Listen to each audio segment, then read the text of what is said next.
cosa l'arbitre di essendo,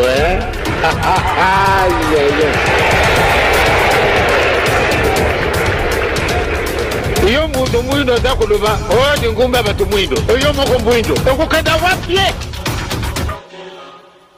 Mes chers compatriotes, mes chers amis du Congo, je vous salue. Je pense que vous êtes tous sensibles à l'actualité qui nous a occupés ces derniers jours et notamment la sortie médiatique et scandaleuse du ministre Nicolas Kazadi concernant les détournements des fonds publics. En deuxième temps, nous parlerons aussi du silence assourdissant de l'opposition sur le terrain. Et puis, nous reviendrons sur les accords de principe qui sont envisagés entre les États-Unis, la République démocratique du Congo et le Rwanda. Alors, tout le monde a été surpris par les déclarations tapageuses du ministre Nicolas Kazadi, qui a carrément discrédité toute la classe politique, toutes les institutions, en déclarant avec beaucoup de désinvolture que nous n'avons pas de gouvernement en réalité, mais que nous avons plutôt une équipe de jouisseurs. Et ces jouisseurs, d'après lui, eh bien, c'est eux qui sont responsables de tous les détournements. Il a en fait déclaré que le modus operandi de ces jouisseurs, c'est de ne pas construire le pays, mais plutôt de détourner les deniers de l'État.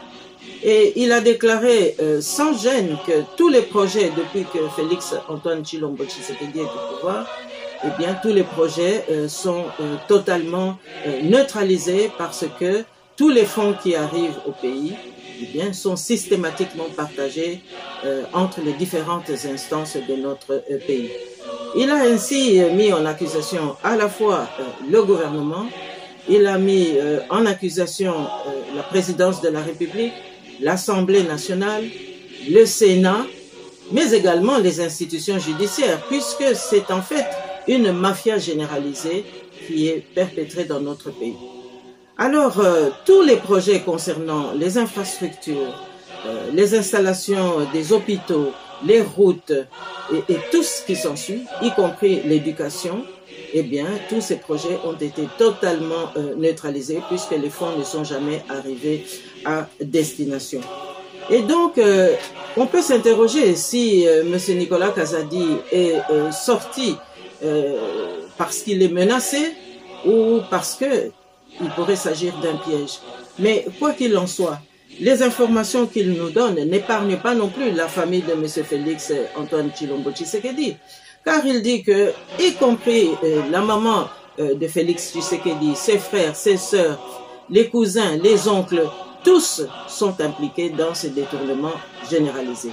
Ce qui donne raison, notamment à certains pays qui d'ores et déjà avaient pris des dispositions pour arrêter toute coopération avec la République démocratique du Congo, compte tenu de tous ces dérapages sur le plan financier. Alors, Monsieur Nicolas Kazadi a agi ainsi, mais on s'est posé la question de savoir pourquoi maintenant. Mais nous croyons savoir qu'il y a également dans cette sortie médiatique la volonté de démontrer que ce qui avait déjà été dénoncé par certains responsables de notre gouvernement il y a quelques mois, à savoir que la prostitution au niveau de l'État a été aussi organisée grâce à ces fonds qui ont été détournés. Alors nous n'avons plus d'État, nous avons simplement l'ombre de quelques institutions et je crois que nous devons absolument nous en indigner. Et c'est d'autant plus regrettable que nous constatons un grand silence sur le terrain par rapport aux partis de l'opposition, par rapport aussi à la société civile, mais aussi nous avons constaté que le silence qui règne, c'est vraiment un silence qui frise la complicité. Alors, comment expliquer qu'il n'y ait pas une indignation à grande échelle? Comment expliquer qu'il n'y ait pas une révolte par rapport à toutes ces informations qui sont d'une gravité absolument extrême? Alors, moi je crois que le clientélisme est nourri par ce silence, le népotisme également, le tribalisme. Eh bien, je crois que tous ces antivaleurs sont des arguments qui nous permettent aujourd'hui de proclamer que le régime de M. Antoine Félix Tshisekedi Tshilombo doit absolument dégager. Alors, il y a également, chers compatriotes, chers amis, cette volonté de la diaspora politique responsable de pallier à la carence de l'opposition interne.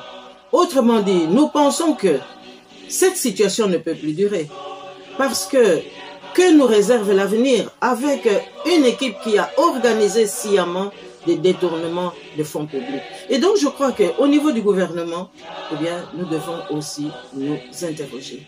Car, que se passe-t-il? Toutes les instances sont concernées et donc aujourd'hui, nous sommes orphelins d'un État qui est absolument à l'abandon. Alors, je crois aussi, chers compatriotes, que nous devons nous interroger sur les accords de principe qui ont été annoncés et pour l'heure qui sont reportés à une date ultérieure. Car nous avons aujourd'hui non pas un triumvirat comme nous le croyons, mais nous avons un quadriumvirat qui organise et qui plane sur la réalité sociopolitique de notre pays, à savoir M. Paul Kagame, le président du Rwanda, M. Corneille Nangaa, le président de l'AFC, l'Alliance Fleuve Congo, le mouvement M23, et puis nous avons M. Kabila Kabange, et puis nous avons Félix Antoine Tshilombo Tshisekedi. Nous devons retenir, chers compatriotes, que ce quadriumvirat finalement est régi par les mêmes maîtres.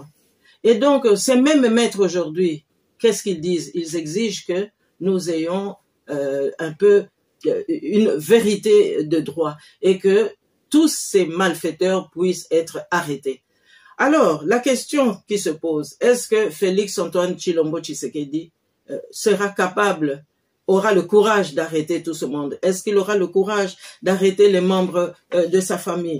Est-ce qu'il aura le courage d'avouer qu'il a échoué? Est-ce que l'état de droit sera mis en marche pour que nous arrivions à cette fin? Est-ce que l'impunité sera enfin prise en compte pour que tous ces rapports qui ont établi les dégâts qui ont été causés dans notre pays puissent enfin être pris en compte afin que nos populations puissent trouver des réponses adéquates à leurs aspirations? Parce qu'il faut remarquer qu'aujourd'hui, c'est la population congolaise qui est totalement abandonnée. Et comment est-ce que nous pouvons maintenir une telle situation? Comment est-ce que nous pouvons garder dans nos institutions des hommes et des femmes qui sciemment ont détourné les deniers publics et se sont moqués de la population? Et donc, je crois là, mes chers compatriotes, mes chers amis, que nous avons une réflexion fondamentale à faire. Nous ne pouvons plus laisser les choses continuer en l'état. Et en tous les cas, nous devons aussi veiller à ce que le bradage de notre pays cesse. Nous ne pouvons pas mendier la paix au prix des matières premières et nous ne pouvons pas offrir ces matières premières sans que notre population puisse trouver son compte. Alors, chers compatriotes, chers amis, je pense que nous sommes là dans une conjoncture gravissime. Nous devons en mesurer toutes les conséquences. Et surtout, nous devons nous ressaisir parce que le silence qui plane auprès de ceux qui disent qu'ils sont responsables, c'est un silence qui doit nous interpeller. Et je dirais même que cette offre de matières premières provoquée par Félix Antoine Tshilombo Tshisekedi, je crois que c'est de l'ordre de la sorcellerie. Or, nous ne pouvons pas tolérer cela. Nous ne pouvons pas soumettre notre peuple à un esclavage dont nous ignorons les tenants et les aboutissants. Et donc, c'est à tous les niveaux que nous devons nettoyer le pays. Et il appartient à chacun d'exercer son pouvoir, son autorité, que ce soit dans nos associations, que ce soit aussi dans nos partis politiques, que ce soit dans tout mouvement citoyen qui est en exercice en République démocratique du Congo et en diaspora, de veiller à ce que cette vérité autour de cette situation grave puisse être mise à jour. Alors, mes chers compatriotes, j'avais à cœur de souligner la gravité de la situation. Jamais nous n'avons connu des hommes politiques qui puissent, avec cette désinvolture, déclarer, proclamer qu'ils ont négligé la population. Donc l'Assemblée nationale, si elle peut encore exister, le Sénat national doivent jouer leur rôle, doivent se ressaisir pour que ils puissent assumer leur rôle, qu'ils puissent œuvrer de manière à ce que les interpellations se fassent. Mais nous savons tous aussi que toute cette classe politique qui est dénoncée par le ministre Nicolas Kazadi ont des doubles nationalités. Ils sont belges, ils sont français, ils sont allemands, ils sont américains. Alors, est-ce qu'ils se sont sentis protégés par leur double nationalité pour commettre tous ces crimes dans notre pays? C'est une question aussi qui mérite d'être posée. Alors, mes chers compatriotes, voilà l'essentiel que j'avais à vous communiquer aujourd'hui. Et encore une fois, soudons-nous et rassemblons-nous autour de l'idéal de progrès pour que notre pays soit redressé et en tous les cas, une nouvelle classe politique s'impose désormais puisque nous ne pouvons plus tolérer la situation actuelle. Voilà, je vous retrouve dans les jours qui viennent. Je vous remercie.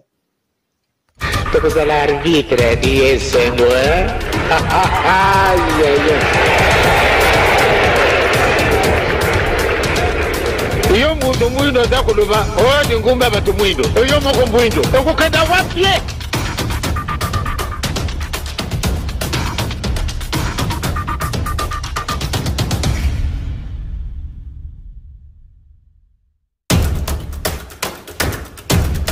iloko ndenge na ndenge tukusala yango kasi mwayi zali tena tina nini iloko izangi bisu yango na ndeko tukuka tozo yo mwana kwa wetu mokimbawa ibanda kuna tata na yo